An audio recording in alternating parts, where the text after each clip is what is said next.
Il est 8h32 sur BFM TV et RMC. Mon invité est le chef de la diplomatie française, le ministre de l'Europe et des Affaires étrangères. Bonjour Jean-Noël Barrot. Bonjour Néla Latrousse. 5 jours avant les élections américaines, BFM TV et RMC sont d'ailleurs mobilisés ici à Paris, à New York, à Washington, partout aux États-Unis pour vous faire vivre cette élection historique. Mais avant cela, je voulais d'abord revenir sur ces inondations gigantesques en Espagne, 95 morts. Le bilan risque encore de s'alourdir parce qu'il y a encore des dizaines de disparus, des villes entières ont été ravagées. Et évidemment, la France et l'Europe sont solidaires pour porter assistance à l'Espagne si elle en faisait la demande. Jean-Noël Barrot, à l'heure où on se parle, la France a-t-elle reçu une demande d'assistance de Madrid ?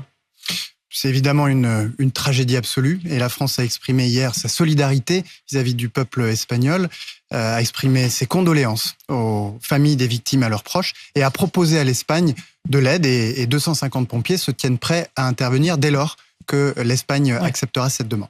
Évidemment, notre priorité, vous l'avez cité en introduction, c'est la sécurité de nos ressortissants, puisque 4000 Français vivent dans la région de Valence et c'est pourquoi notre ambassade, notre consulat sont pleinement mobilisés pour pouvoir répondre à toutes les questions, pouvoir leur porter secours lorsque cela est possible. Et nous suivons l'évolution de la situation d'heure en heure. Vous savez me dire si à ce stade on a des nouvelles de chacun d'entre eux ? Est-ce qu'il y en a qui ne répondent pas à l'appel, pour lesquels on est encore inquiet ? On est encore inquiet, on est encore dans l'attente de confirmation.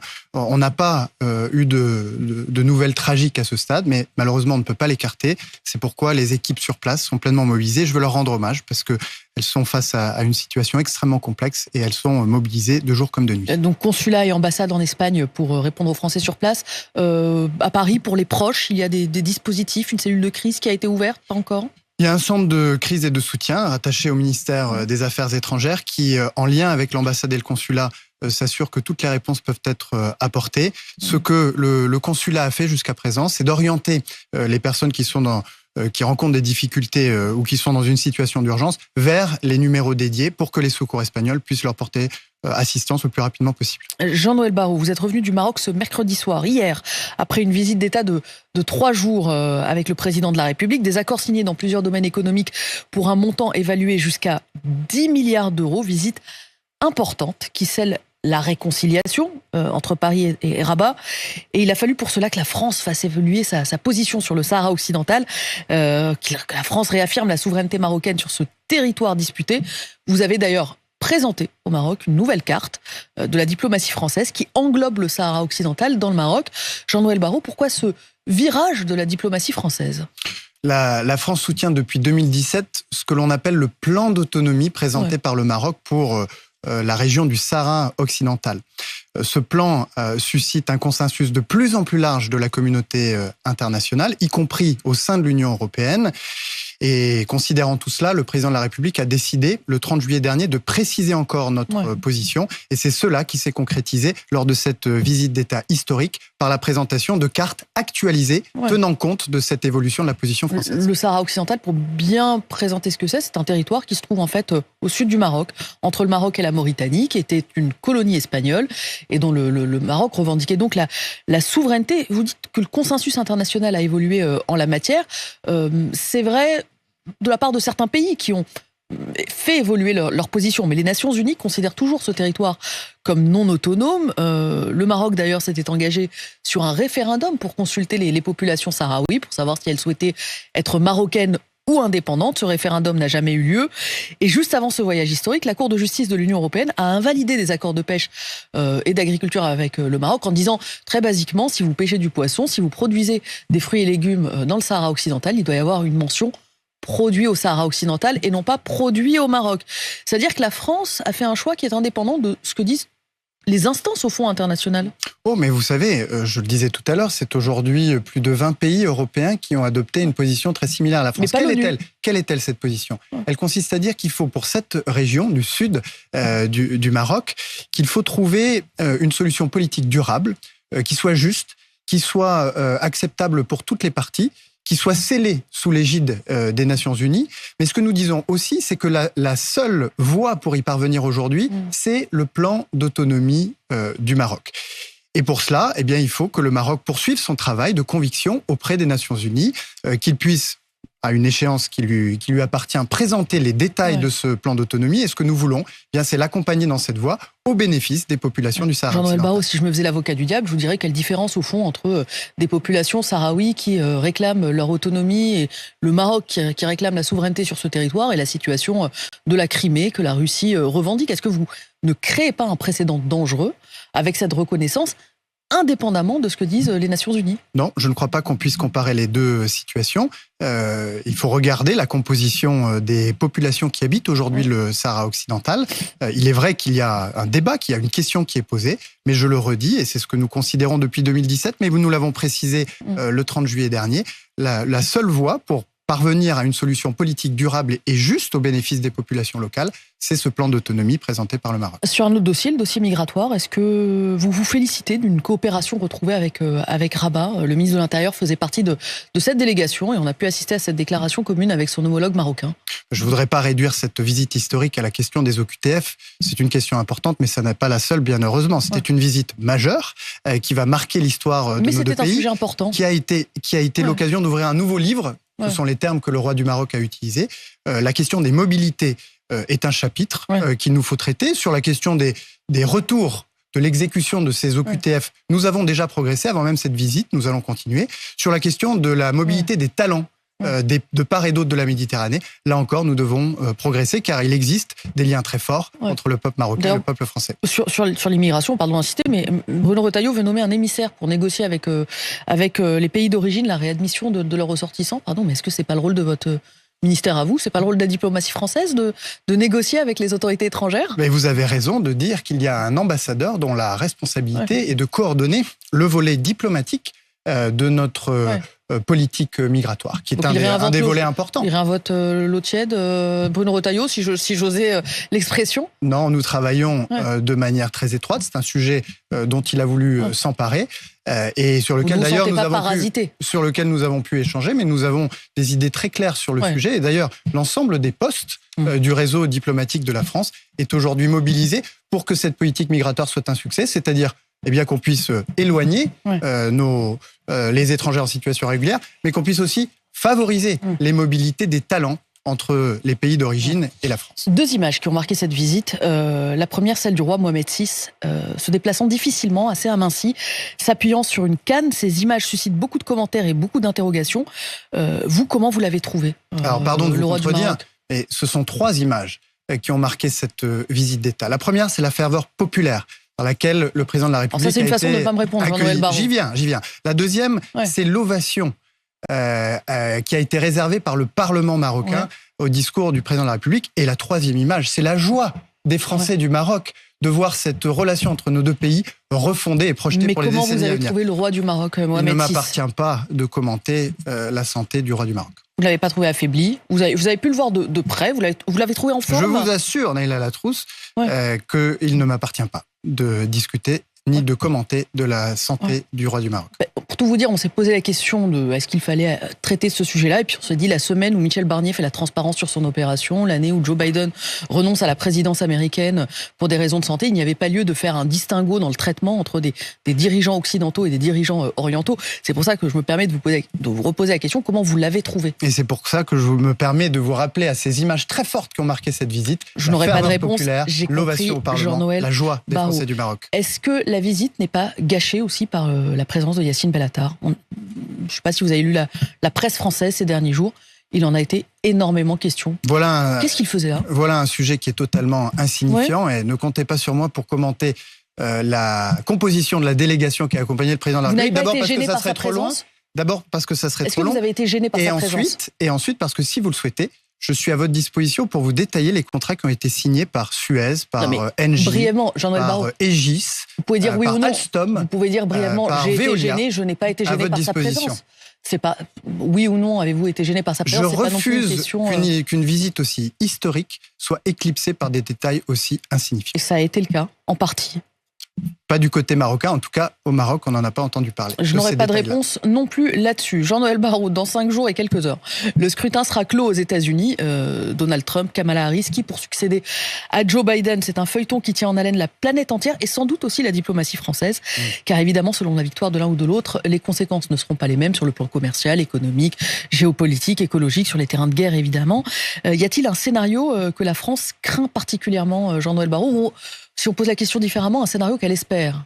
L'amitié entre la France et les États-Unis a plus de 2 siècles. On a résisté à 59 élections présidentielles américaines. On résistera à la 60e. Quel que soit le futur président, ça ira. Je crois que c'est une élection, vous l'avez dit, qui est très importante. C'est une élection dont je souhaite qu'elle puisse se passer dans des conditions apaisées, ce qui ne semble pas être absolument garanti, et ce qui serait évidemment pour la démocratie, pour les démocraties, extrêmement grave. Ensuite, évidemment, nous préparons, en France comme en Europe, à tenir compte du résultat qui sera celui de l'élection présidentielle, sans pour autant indexer nos positions sur la vie politique américaine. Vous avez vu que l'opinion française souhaite très massivement une victoire de Kamala Harris. Le sondage est là pour BFM TV. 64% des Français souhaitent l'élection de la candidate démocrate. Et parmi les 13% uniquement qui soutiennent Donald Trump se trouve par exemple Éric Ciotti, député français, ancien patron de la droite, qui considère, je le cite, que Donald Trump sera le plus à même de régler les conflits au Moyen-Orient et en Ukraine. Qu'est-ce que vous lui répondez ? Qu'il n'a pas le droit de vote aux États-Unis. Et qu'il a le droit évidemment d'avoir son avis, mais il appartient au peuple américain de choisir son président et nous prendrons celui ou celle qu'il nous donnera. Et nous ferons avec, comme nous l'avons toujours fait. Est-ce qu'il y a une crainte, quel que soit le résultat, d'un retour de l'isolationnisme américain en matière de politique étrangère, notamment par exemple sur le volet ukrainien? Est-ce que si les États-Unis décidaient de se désengager, l'Europe pourrait seule continuer à soutenir l'Ukraine militairement et financièrement? Se désengager et abandonner les Ukrainiens serait pour les États-Unis une erreur historique.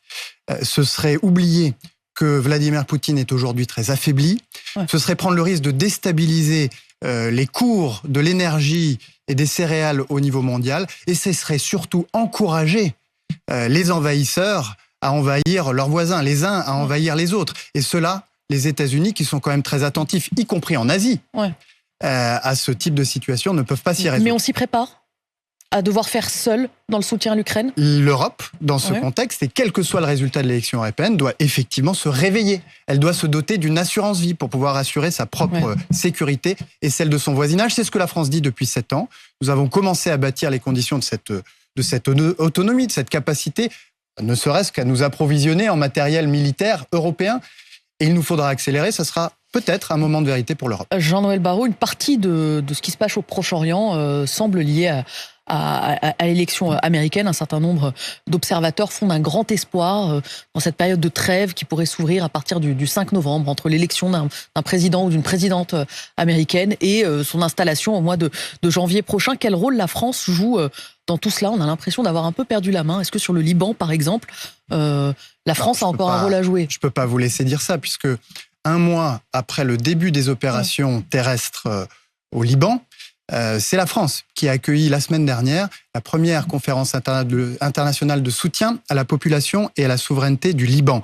Nous avons à cette occasion levé plus d'1 milliard de dollars qui vont permettre de financer de l'aide humanitaire, mais aussi le soutien à l'armée du Liban, seule institution susceptible de tenir le pays debout. Mais à partir de quand, Jean-Noël Barrot ? Dès ce soir. Dès ce soir. La France joindra les actes à la parole, puisque nous livrerons une première tranche d'aide humanitaire de 30 tonnes qui viendra en secours des personnes déplacées. Vous savez qu'il y a près d'1 million de personnes déplacées au Liban, du sud vers le nord, avec des tapis de sol, des kits d'hygiène, des couvertures, des lampes, des jerrycans pour pouvoir pourvoir aux nécessités urgentes auxquelles font face les Libanais déplacés. 30 tonnes d'aide humanitaire qui décollent ce soir vers le Liban pour les populations déplacées. Est-ce que vous croyez à un cessez-le-feu entre Israël et le Hezbollah dans les prochains jours?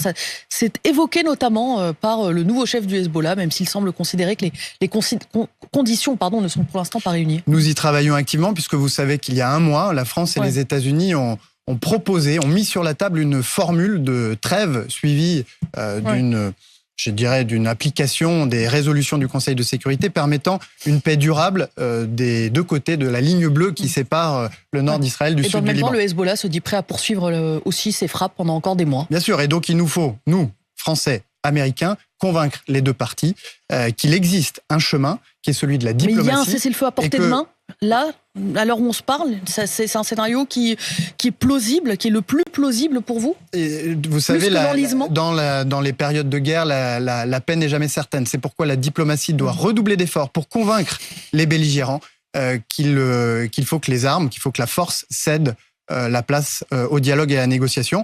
Et c'est pourquoi, avec les Américains, nous travaillons pour définir le plus précisément possible les conditions permettant de garantir d'un côté la souveraineté, l'intégrité du Liban, et puis de l'autre, la sécurité d'Israël pour que les 60 000 déplacés d'un côté, le million de déplacés de l'autre puissent rentrer chez eux. On parle du Liban, Jean-Noël Barrot, on parle un petit peu moins en ce moment de Gaza dans l'actualité internationale. Il y a pourtant plus de victimes civiles en un an de guerre à Gaza qu'en 2 ans et demi sur le sol ukrainien. Des ministres du gouvernement de Benyamin Netanyahou appellent désormais ouvertement à la colonisation de Gaza sans que le Premier ministre israélien ne s'en désolidarise.